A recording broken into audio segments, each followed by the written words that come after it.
So I have to cancel the singles event that I planned to be on my farm this weekend. Y'all know I'm an event planner and I have a fish farm, and I advertised a Fishing for Love event where singles could come here and fish and have dinner and meet each other in person, not on a dating app. And 5 women RSVP'd yes, and 1 man. And even the 1 man that did RSVP did it through one of the ladies. I am Jack's complete lack of surprise. You don't need to be an expert to know that this was a terrible idea from the get-go. Your theme was bad. The name, downright awful. And your plan made about as much sense as a battleship designed completely by a woman. Singles mixers are a complete waste of time, and the only ones who show up to these things are washed up, bitter old hags who are so unlikable that they are incapable of getting a guy out in the wild, so they resort to showing up to these meet and greets as a last-ditch effort to sink their claws into a man, and men know better. Offering singles-themed fishing trips is a lot like telling a kid that there's gonna be free candy at the dentist's office. Will the plan actually work? I don't know, probably for 1 or 2 kids whose brains don't properly function, but do you honestly want to meet the kind of person who'd believe that he'd get free candy at the dentist? Well, judging from your age and desperate looks, it wouldn't surprise me in the slightest if you did. Now, I did all of my marketing specifically towards men because I knew that the women would RSVP. I promoted the event on 45 different Facebook groups specifically about hunting, fishing, camping, country life, and all local to my area. I know that my post reached over 12,000 people specific to the age group, the gender, and the interests that I just described. And yet, no man RSVP'd. So let's talk about why men are not RSVPing and attending these singles meet and greets. It's a trap. Well, of course, it's probably a trap. Wow, woman, this is a no-brainer, but I suppose it's no real surprise that in all of your research, you probably didn't bother to ask a single man why your plan was doomed to fail from the start. Do you know what hunting, fishing, camping, and the outdoor life have in common? They are quiet. Men enjoy these activities because it brings them some peace and allows them to get back with nature. And you know what ruins all of that? A desperately single woman in her 40s who won't shut up. That is not a mystery. And by having a fishing-themed singles event, all you're doing is telling men that they're in for a major headache when fishing is one of the many ways they try to escape said headaches. It's almost impressive how you could possibly think that any self-respecting man would go for that, but then I start to remember, you are a college-educated woman, so intelligence is clearly not in your vocabulary. Sorry about that. I keep forgetting. So I read something that said that men are just more spontaneous, they just want to show up. But I don't think that's true, because men have no problem buying their season tickets to a football game a year in advance, being on time for their fantasy football event, being at a 7 a.m. golf tee time. So the issue must be that they're just not interested in attending these singles meet and greets. I also read that men don't really like the pressure of meeting a woman in a formal dating experience, and they prefer meeting a woman naturally, like at a bar or a concert. But don't we all? Now remember, I chose an event that men love doing.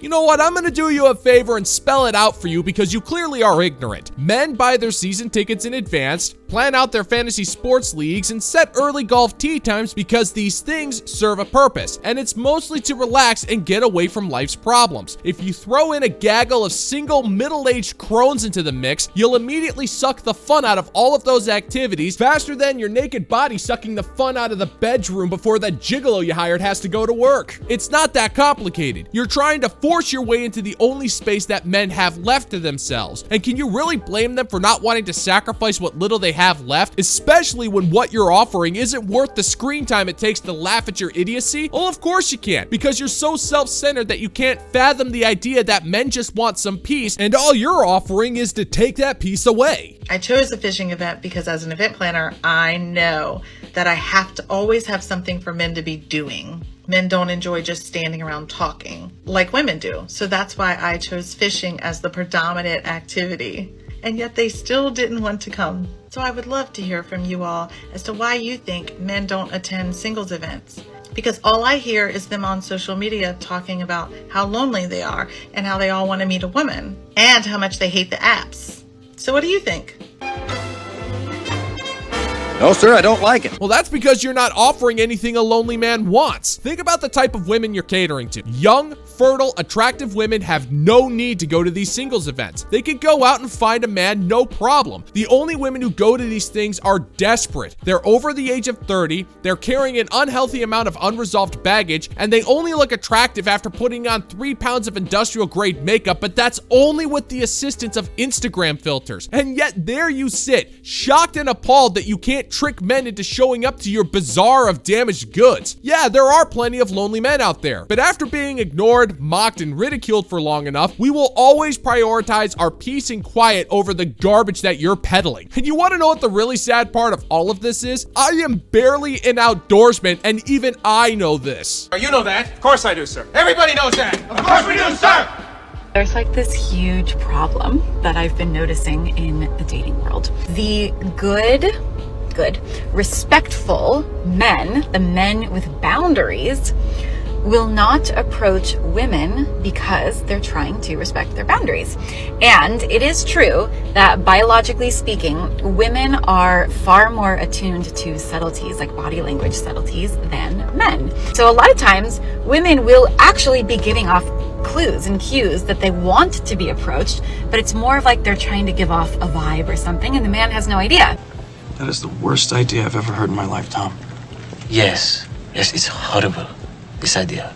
That's where you're wrong, woman. Self-respecting men don't bother approaching women anymore because they have too little to gain and everything to lose. Let's pretend for just a second that we live in a magical fantasy world where you're considered a 5.5. I know that's going to be difficult, but let's pretend anyway. And let's just say that a man thinks you're vibing with him when you weren't. He has no way of knowing one way or the other because men aren't mind readers, but again, let's just pretend. He comes up to you and shoots his shot. Will you let him down easy, or will you put him on blast for making you feel a little uncomfortable? Even if you were nice to him about everything, there are still an army of women out there who would shame him on social media, and that could have some serious repercussions, up to and including losing his job, losing his home, and even getting in trouble with the law thanks to a false accusation. So answer me this, you delusional broad. With that kind of a risk, can you honestly blame men for not wanting to gamble their futures all because of a vibe you were or were not throwing? What ends up happening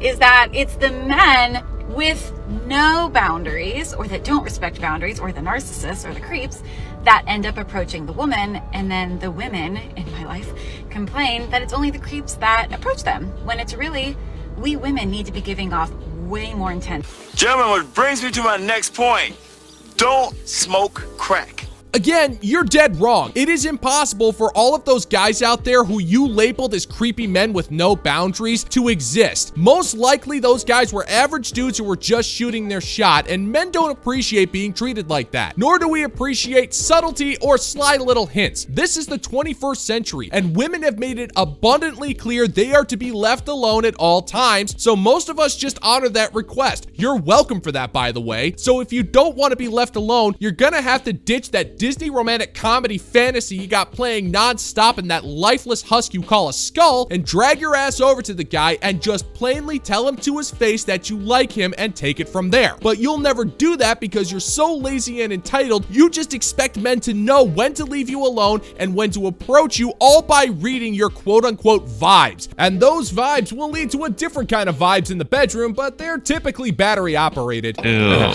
what a mess. Ew. Ew. Ew. So I turned 30 in like 6 weeks, and I've been single my whole life, and I don't really know of any other people who are in the same position. I've got people who are like, oh my god, I've been single for so long, like, you know, it's been like 3 years since my partner broke up with me, and I'm there like, I never had a partner. And I don't really know, like none of my friends, no one in my circle, I haven't really met anybody who actually is in the same position. I know there's people out there, so hopefully this reaches the right people. I mean, technically I did have a boyfriend when I was like 11, but we never broke up, and then we went on summer holiday, so I guess technically you could say that we were actually still together. So I've either never been in a relationship or I've only ever been in one.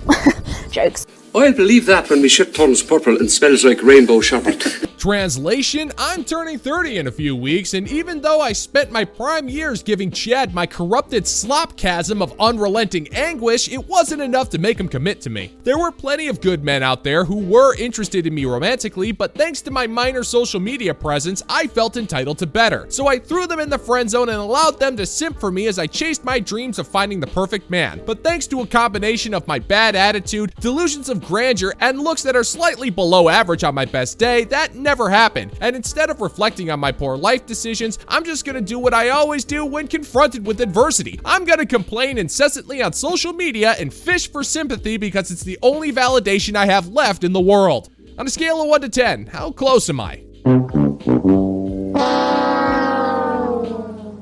But yeah, I don't know, I think it's a really weird thing because society expects you by certain ages to hit certain milestones, including partner, house, marriage, kids. And I'm like, I have none of those things. And when you're single, and you've always been single, you have to plan your life as a single person. Like when I think about the future, I can't plan my life with a partner in mind because I don't have that right now. Oh, poor you. And whose fault is that exactly? You honestly can't expect us to believe that you never had any opportunities to get with a guy, do you? Though you're not exactly all that far off, you're not exactly a bridge troll either. You definitely had plenty of potential suitors back when you were at peak value, but your hyperinflated sense of self-worth made you feel entitled to more. You saw those perfectly good men as settling for less because for reasons that only make sense to you and your legion of brain-dead lemmings, you figured that settling for an average guy was somehow a massive affront to your honor. And for over a decade, you kept rolling the dice in hopes of getting a rich, successful, insanely good-looking man, but he never showed up because for that guy, getting with you would actually be considered settling. And you're not that special, sweetheart. And yeah, that's how I feel at least. I plan my life as a single person. What are the things I want to do? I want to travel, I want to run my business. And if someone comes along and I fall madly in love and we have the best life together ever, amazing. But I think when you've never had a partner, you can't imagine what it's like to actually be in a relationship, to actually like have your person. So yeah, don't really know what I'm trying to say, but are there anybody else who has this? Is there anybody else in the same position? Let me know. Pathetic.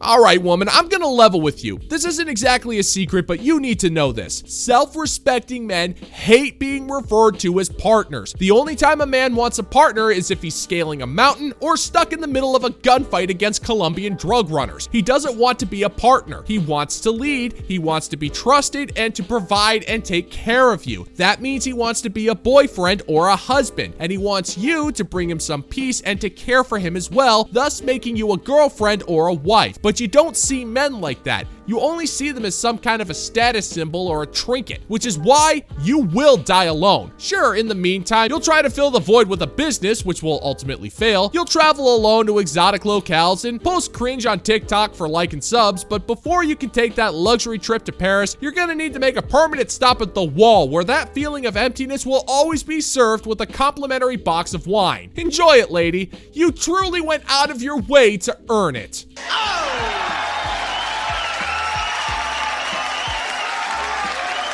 And that's gonna do it for today's video, gentlemen and gents. And as always, thank you so much for checking out the new video. And if you find that my particular brand of comedy is bringing you to the brink of laughter, then why don't you scroll on down and click that like and subscribe button, ring the notification bell, and leave a comment or two. Let's get together and give the good old-fashioned middle finger to the YouTube algorithm. Again, thank you so much for checking out this new video, and until next time, peace out, homies.